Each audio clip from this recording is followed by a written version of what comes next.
Ahí está. Muy bien. Se corre la imagen, todo. ¿Ven todos? ¿Sí? Ok. Los pongo Sí, todo chiquititos bien, por todo acá. bien. Genial. Bueno, listo. Vamos a empezar. En este caso vamos a ver lo que es síndrome metabólico, un poco de lo que está relacionado con lo que es obesidad, cardiometabólicos y por último diabetes, ¿sí? Así que, bueno, recuerden que todas estas másters son un poquito de cada tema, ¿sí? No es un tema completo, por eso va a durar aproximadamente 2 horas, ¿sí? Pero bueno, van a ver lo más importante, lo que no pueden dejar de saber.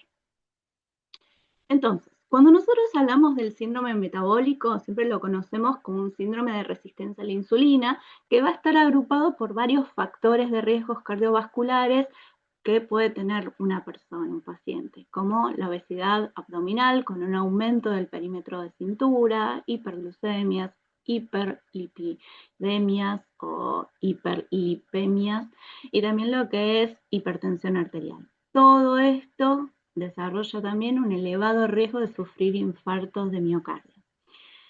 Se estima que una de cada 5 personas que tienen 20 años de edad presentan síndrome metabólico y aumenta hasta el 40% en los mayores de 40 años, que esto antiguamente no pasaba. La pérdida de peso es la única intervención que ha demostrado que mejoran todos los factores de riesgos observados en los pacientes con síndrome metabólico. Y este trastorno tiene como base la resistencia por parte del organismo al normal funcionamiento de la insulina debido al sobrepeso y la obesidad. Si hablamos un poco de qué es la resistencia a la insulina, si las células se vuelven resistentes, se necesita más insulina para que la glucosa penetre en las células, por lo cual el páncreas producirá más insulina con el fin de mantener ese equilibrio y aumentará las concentraciones de insulina en sangre, produciendo las alteraciones descritas anteriormente. Pero hay signos que no pueden indicarlo, o sea que todo esto lo indica, si bien los pacientes con síndrome metabólico no presentan ningún síntoma específico. Recuerden que síntoma es lo que refiere el paciente y signos son los que se pueden ver, ¿sí? Como obesidad central, aumento de la glucosa en sangre, niveles elevados del LDL, que es el colesterol malo, niveles elevados de triglicéridos en sangre, niveles bajos de colesterol HDL, que es el colesterol bueno, y también lo que es la hipertensión arterial. Todo esto, ¿sí?, va a estar indicado a través de un estudio, ¿sí?, generalmente un estudio de sangre o mismo cuando se toma y se ve al paciente, pero lo que son los síntomas, el paciente no va a decir si tengo glucosa alta o siento que tengo glucosa alta. Eso generalmente no se ve, por eso hay veces que los pacientes cuando llegan al médico, digamos, ya está bastante avanzado este síndrome metabólico. Hay distintos criterios que diagnostican el síndrome metabólico y podemos poner 3 que son muy importantes. Antecedentes familiares de hiperlipemia, el índice de la masa corporal y también la circunferencia o perímetro de la cintura. Eh, ¿Cómo evoluciona un síndrome metabólico? Digamos que, en primer lugar, tenemos factores genéticos, excesos de calorías y grasas saturadas y azúcares simples, vida sedentaria, colesterol HDL bajo, triglicéridos altos, hipertensión arterial, intolerancia a la glucosa, ¿sí? Y a partir de acá, si tenemos 3 o más anomalías, se habla de síndrome metabólico, ¿sí? No porque solamente tenga vida sedentaria y triglicéridos altos voy a tener síndrome metabólico, sino que necesito de 3 o más anormalidades que luego eso va a llevar a una diabetes tipo 2 con todas las complicaciones que eso implica. Y en este caso, los tratamientos para el síndrome metabólico, estamos hablando que siempre lo que se trata es que se pierda al menos entre un 5 y un 10% del peso corporal mediante una alimentación adecuada y actividad física. Eso es lo primero que hay que hacer que el paciente entienda y se tiene que lograr. Y está demostrado que muchos pacientes mejoran las alteraciones metabólicas del síndrome metabólico con estas medidas, ya que mejora lo que es la sensibilidad a la acción de lo que es la insulina en el tejido muscular y en el tejido graso. Y además se tratan las enfermedades subyacentes, ¿sí? Que tiene que ver todo con lo que son los riesgos cardiovasculares. Vamos a nombrar un poquito de lo que es y hablar un poco de lo que es la hipercolesterolemia familiar. Y si lo vemos a simple vista, estamos hablando que mamá, papá, hijos ya tienen una tendencia a la obesidad y se ve. Esta hipercolesterolemia familiar es una enfermedad hereditaria que se expresa desde el nacimiento y que cursa con un aumento de las concentraciones plasmáticas de colesterol, principalmente del colesterol transportado por las lipoproteínas de baja densidad, las LDL. Después vamos a ver qué significa lipoproteína.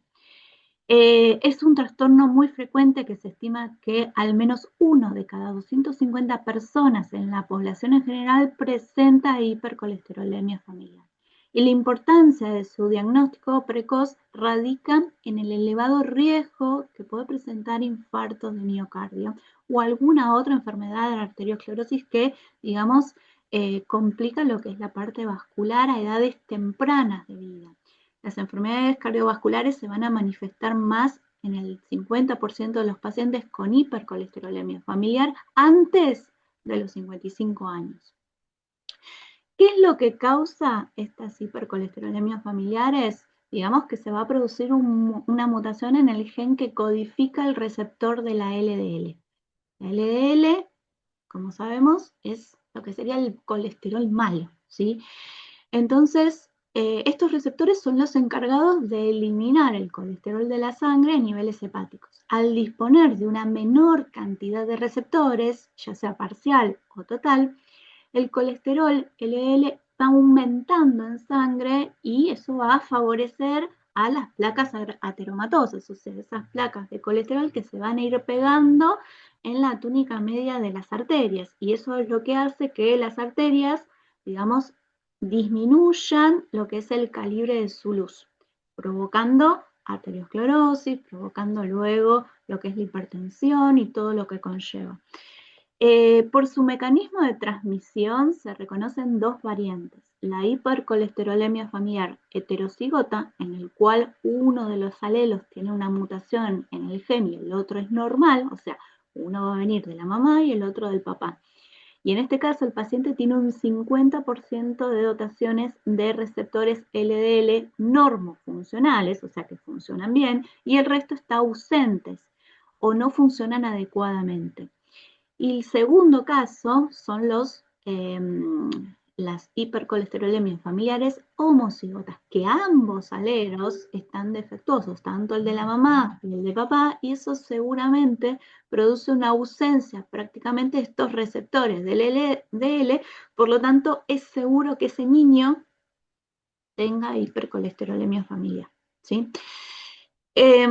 Ahora bien, sabemos que el colesterol llega a nuestro organismo a través de los alimentos, ¿sí? Todo lo que comemos trae, de cierta forma, no todo, pero muchos alimentos traen colesterol, pero la principal fuente de producción endógena va a ser el hígado. El hígado es el encargado de producirlo mediante una compleja vía biosintética. Y dentro de esta vía hay una enzima que se llama hidroximetilglutaryl coenzima A reductasa, que cuando se inhibe a esta enzima prácticamente se reduce la producción de colesterol en nuestro organismo y por eso es que los fármacos, ¿sí?, que vamos a ver a continuación, son el pilar fundamental para el tratamiento del colesterol alto. Ahora bien, yo les había nombrado una palabrita que es las lipoproteínas. En este caso, las LP, ¿sí?, es una partícula de lipoproteína que se produce en el hígado y que se encuentra en el plasma sanguíneo. Están compuestas de una apoliproteínas unidas a una partícula de LDL. El tamaño de la apolipoproteína es determinado genéticamente y difiere entre los individuos y puede variar ampliamente. Los niveles plasmáticos de LPA dependen del tamaño de las isoformas de estas lipoproteínas, que explican la mayor parte de la variabilidad en diferentes poblaciones y grupos étnicos. Sabemos que hay, digamos, diferentes poblaciones o razas que son más propensos a lo que es la obesidad, ¿sí? Las LP es importante saberlo por los factores de enfermedades cardiovasculares como arteriosclerosis, infartos de miocardio, ictus, enfermedades arteriales periféricas y especialmente en presencia de una hipercolesterolemia familiar. El aumento de la LP puede tener un efecto inflamatorio sobre las paredes arteriales y pueden acelerar lo que es la arteriosclerosis y las trombosis. Aunque las hipercolesterolemias familiares y el aumento de LP son trastornos hereditarios asociados a un elevado riesgo de enfermedades cardiovasculares, tienen bases genéticas distintas y la medición de la LP se puede realizar en la mayoría de los centros hospitalarios y su costo es bajo. Hoy por hoy, si vamos al caso, nunca nos hacemos un estudio de sangre que aparezca si tenemos o no, cuánto tenemos de lipoproteinasa, ¿sí? Y tampoco se hacen estudios regulares. Generalmente se hace cuando ya el paciente se determina que tiene una hipercolesterolemia familiar y ahí se empieza a hacer los chequeos en toda la familia y salta si está bajo, alto, de qué tipo es. Generalmente esto es lo que se está buscando en la medicina del futuro. Hay un congreso de cardio que se hizo a principios de año, en el cual se hablaba de realizar estudios de lipoproteínas a los niños, a los bebés en cuanto nacen, porque esto tiene que ver con la herencia. Si uno supiese si tiene la predisposición o no de tener hipercolesterolemias familiares a largo plazo, digamos, se puede prevenir la obesidad desde lo que es la niñez. ¿Sí? Esto es muy importante, pero que todavía no está en curso, ¿sí? Pero bueno, la charla es muy, muy larga en cuanto a eso. Bien, entonces, la LPA aumenta el riesgo de enfermedades cardiovasculares en dos mecanismos diferentes. Por un lado, causa arteriosclerosis, que es lo que dijimos que va a ensanchar o engrosar las arterias por placas ateromatosas que se van pegando, y la LPA puede acelerar el daño a través del aumento del tamaño de las placas en las paredes, causando inflamación y crecimiento de las células musculares lisas. Eso es lo que hace que se engrosen las paredes de las arterias. Y las personas con hipercolesterolemias familiares y LPA elevadas también tienen un mayor riesgo de desarrollar estenosis de las válvulas aórticas dentro del corazón. Y en segundo lugar, tenemos la producción obstructiva de las arterias mediante la formación de coágulos. La LPA puede interferir con los mecanismos de coagulaciones y promover el desarrollo de coágulos en las superficies internas de los vasos sanguíneos. La apoliproteinasa es similar a las proteínas implicadas en la coagulación como el plasminógeno y se cree que pueden interferir en el sistema de coagulación evitando la disolución del coágulo, lo que conocemos como fibrinolisis, o sea, la ruptura de ese coágulo. Ahora bien, vamos a los tratamientos, que es a lo que a ustedes más les interesa, y vamos a hablar de dos particularmente, que son las estatinas y los inhibidores competitivos de la hidroximetilglutaricoenzima reductasa. En este caso, lo que vamos a tratar es la hipercolesterolemia, ¿sí? Y en primer lugar, como dijimos anteriormente, lo primero que se le va a pedir al paciente es que cambie su estilo de vida, que tenga un estilo de vida más saludable. Es una de las primeras defensas contra el colesterol alto. También realizar dietas equilibradas, porque no solamente el ejercicio es necesario. Y si todo esto no es posible, recién ahí medicar al paciente. Y los medicamentos para el colesterol podrían ayudar con lo que es disminuir el colesterol de las lipoproteínas de baja densidad, el LDL, que es el colesterol malo, que es el que uno ingiere y el que va, cuando está aumentado, a provocar el riesgo de enfermedades cardíacas. También aumentar el colesterol de lipoproteínas de alta densidad, que son el HDL, que es el colesterol bueno, que ofrece protección contra enfermedades cardíacas. Y en tercer lugar tenemos la disminución de los triglicéridos, que es un tipo de grasa en la sangre que también aumenta el riesgo de enfermedades cardíacas. Todo esto ayudan los medicamentos. Las estatinas, particularmente, reducen el riesgo de cardiopatías, ACVs o ictus. Recuerden que hoy en día ya no se habla de accidentes cerebrovasculares, sino se hablan de ictus isquémicos hemorrágicos. Y este grupo de medicamentos también disminuyen el LDL. La mayoría de las veces se debe tomar esta medicación de por vida y en algunos casos cambiar lo que es el estilo de vida, perder peso extra para permitir que este medicamento también sirva. O sea, se necesitan estas tres patas: vida saludable, ejercicio físico y medicación. Tres patas importantísimas. Acá tenemos un cuadrito que yo les dejo con las distintas moléculas dentro de lo que es el grupo de estatinas: atorvastatinas, fluvastatinas, rosuvastatinas, simvastatinas, que pueden tener distintos nombres en cuanto al laboratorio que las tengan. Y en general lo que hacen es disminuir el LDL y los triglicéridos y aumentar ligeramente lo que es el HDL. Pero además de las estatinas tenemos otros grupos de medicamentos que ayudan en lo que es la hipercolesterolemia. Y unos son el grupo de los que capturan los ácidos biliares mediante resinas. Lo único que hace este grupo es disminuir el LDL. En segundo lugar tenemos lo que son los inhibidores de absorción del colesterol, el ezetimiba, que lo que hace es disminuir el LDL, disminuye ligeramente los triglicéridos y aumenta ligeramente el HDL. En tercer lugar, tenemos combinación de inhibidores de absorción de colesterol y estatinas. En este caso, son combinaciones que hablamos de ezetimiba más simvastatina o rosuvastatina. ¿Sí? Es una combinación que ambos lo que hacen es disminuir el LDL, los triglicéridos y aumentar el HDL. Después tenemos suplementos, que son los fibratos. Lo que hacen es disminuir los triglicéridos y posiblemente aumentar un poquito lo que es el HDL.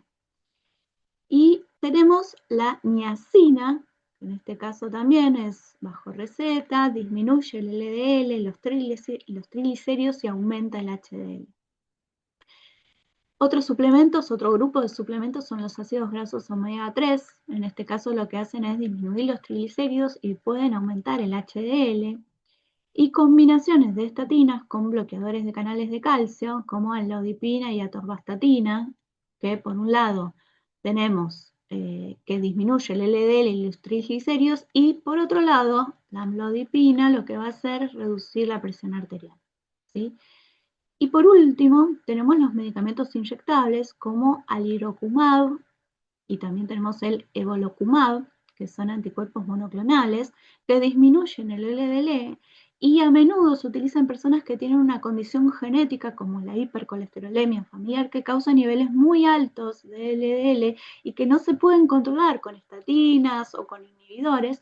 Y en este caso, también estas personas van a tener o padecer enfermedades cardíacas cuyo el colesterol es difícil de controlar con otros medicamentos. Y acá sí se necesitan estos medicamentos inyectables, que son medicamentos biológicos. ¿Sí? Bien. Bien, hasta acá, ¿alguna consulta, alguna pregunta? ¿Cómo vamos? ¿Quieren preguntar algo? ¿Tienen alguna duda de algún medicamento o algo? Yo no estoy viendo lo que es los cartelitos, pero bueno. Bueno, si está todo claro, sigo. ¿Estamos todo bien? Todo bien, todo ¿Sí? bien, todo bien. Ok, bueno. Bueno, entonces ahora lo que sigue es la parte de diabetes, ¿sí? Porque recuerden que estos son tres patas, lo que es el síndrome metabólico. Por un lado tenemos lo que es la obesidad, lo que es la parte cardiovascular, y después hablamos un poco también de lo que es la diabetes, la hiperglucemia. Así que vamos a ver un poquito este tema. este caso vamos a empezar con lo básico. Sabemos que tenemos un sistema endocrino que está formado por distintas glándulas, ¿sí? Si vamos en la línea media tenemos la hipófisis, justo en el centro del cerebro, muy chiquitito, después bajamos, tenemos las tiroides, las paratiroides, el timo, ¿sí? El páncreas, las glándulas suprarrenales y las gónadas, ¿sí? En hombres y mujeres, ovarios o testículos. En este caso, las glándulas son órganos especiales que van a elaborar digamos, sustancias particulares que son las hormonas. Y este sistema está, digamos, controlado también, el sistema endocrino, por lo que es el sistema nervioso, que tiene un papel sumamente importante y va a regular todo lo que es el organismo y también interviene en lo que es el mantenimiento de la homeostasis. Bien, acá tenemos algunas glándulas. Yo quiero que vean la ubicación de dónde está el páncreas, que es donde me interesa. ¿Sí? Viene en el abdomen, está por detrás de lo que es el estómago, ¿sí? Es un órgano retroperitoneal y también se lo considera una glándula mixta. Pero si hablamos antes del páncreas, de la hipófisis, que es sumamente importante, acá lo vemos chiquitito, ¿sí? Del tamaño más o menos de una lenteja, esta glándula, lo que es el centro hormonal regulador. La mayor parte de las glándulas de secreción interna tiene una conexión con lo que es el hipotálamo, que es esto que tiene acá, de donde va a colgar o se va a desprender la glándula hipófisis, y además también está conectado con lo que es la corteza cerebral, que es el que va a enviar las señales y va a estar todo relacionado con este sistema endocrino, ¿sí? Con los distintos órganos. Pero la hipófisis, digamos, es la que va a enviar señales tanto para inhibir, para estimular otras glándulas del cuerpo. Y ahora sí hablamos un poco de lo que es la macroanatomía de lo que es el páncreas. El páncreas, como dijimos, lo vemos acá, va a estar dentro del abdomen, tiene lo que es una cabeza, lo que es el cuello, el cuerpo, la cola. Está ubicado en el epigastrio y en el hipocondrio izquierdo y se va a localizar en la concavidad. Recuerden que va a estar rodeado por lo que es el duodeno, ¿sí? Y es un órgano retroperitoneal. Si tomamos tejido pancreático, lo que podemos ver es que, y lo vemos en microscopio, que la gran mayoría es como rosado, oscuro, ¿sí? Casi violáceo, lila, y después tenemos zonas particulares que son un poquito más claras. ¿Por qué? Porque el páncreas, como dijimos, es un órgano mixto. Casi su 80% es exócrino y lo que va a liberar son esas enzimas, digamos, pancreáticas que van al conducto pancreático y desembocan en la segunda porción del duodeno, junto con todo lo que es la bilis. Y después tenemos un 20% que tiene que ver con el páncreas endocrino.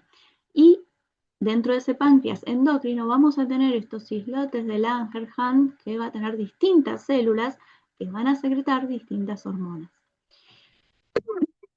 Dos células son las que más me interesan en este tema, son las células alfa y las células beta. Las células alfa lo que hacen es sintetizar y liberar el glucagón.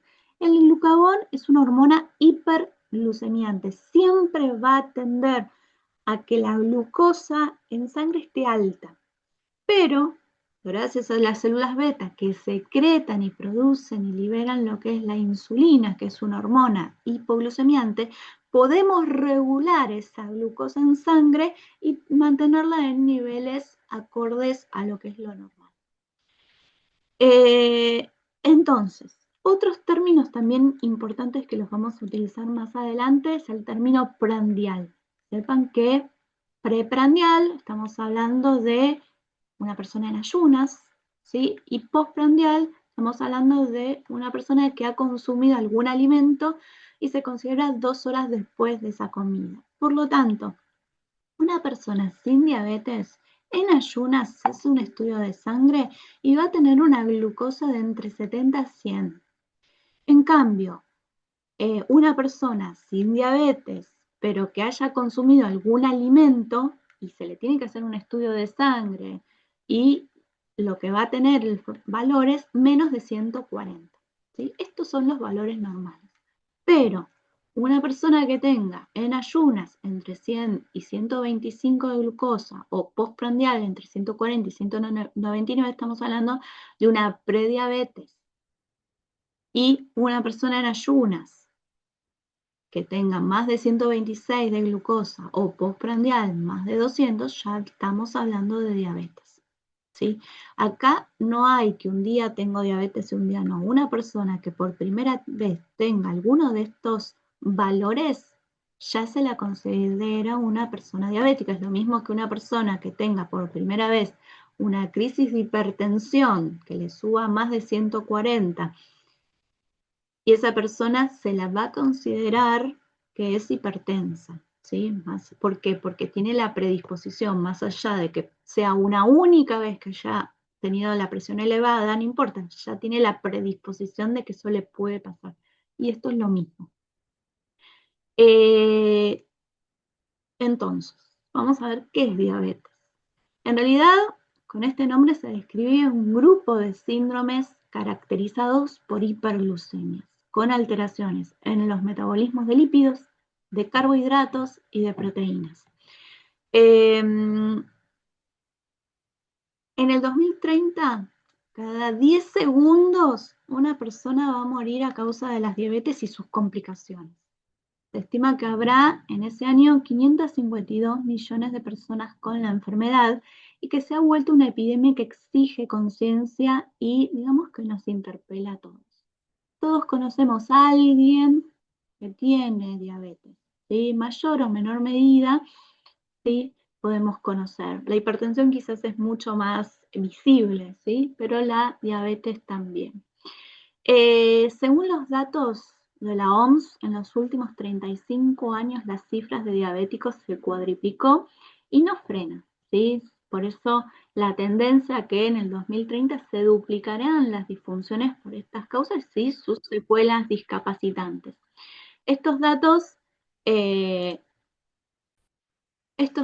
por demás alarmantes son en términos médicos, sociales, económicos, están vinculados con los nuevos hábitos, ¿sí? La forma en que nos alimentamos, el sobrepeso y sobre todo el sedentarismo que se vio, digamos, exponenciado después de pandemia, ¿sí? Muchos trabajamos desde casa, sentados, sin necesidad de trasladarnos, y eso también aumentó, ¿sí? Entonces, en cuanto a estadísticas, el número de personas con diabetes ha aumentado de 108 millones en 1980 a 422 millones en el 2014. ¿Sí? La prevalencia mundial de la diabetes en adultos mayores de 18 años han aumentado de 4,7 a 8,5. ¿Sí? Igual son datos antiguos estos, ¿sí? 2014, pero fíjense en que los datos van aumentando, ¿sí? Esto no para. Las prevalencias de la diabetes ha aumentado con mayor rapidez en países de ingresos medianos y bajos y además la diabetes es importante porque va a causar cegueras, las insuficiencias renales, los IAN, los ictus y también las amputaciones de los miembros inferiores por todas las consecuencias que trae. Se estima que en el 2012 la diabetes fue la causa directa de 1,5 millones de muertes y que otros 2,2 millones de muertes eran atribuibles a la hiperglucemia. Y aproximadamente la mitad de las muertes atribuibles a la hiperglucemia tienen lugar antes de los 70 años. La dieta saludable, la actividad física regular, el mantenimiento de un peso corporal normal y la evitación del consumo de tabaco y alcohol previene lo que es la diabetes tipo 2 o retrasa su aparición. Si uno tiene una predisposición, ¿sí? Porque sabe que mamá, papá, abuelos han tenido o tienen diabetes, bueno, el hecho de retrasar la aparición, eso también ayuda, ¿sí? Previniendo todos estos puntos. Bien, lo que vamos a hacer, porque se me va a cortar en un ratito, ¿sí? Vamos a hacer un corte acá, se graba la clase y volvemos. ¿Sí, chicos? Y vamos a meternos más aún en lo que es diabetes. Así que en un ratito volvemos. ¿Sí? Calculen unos 5 minutos, así también pueden tomar algo. Yo les aviso por el grupo.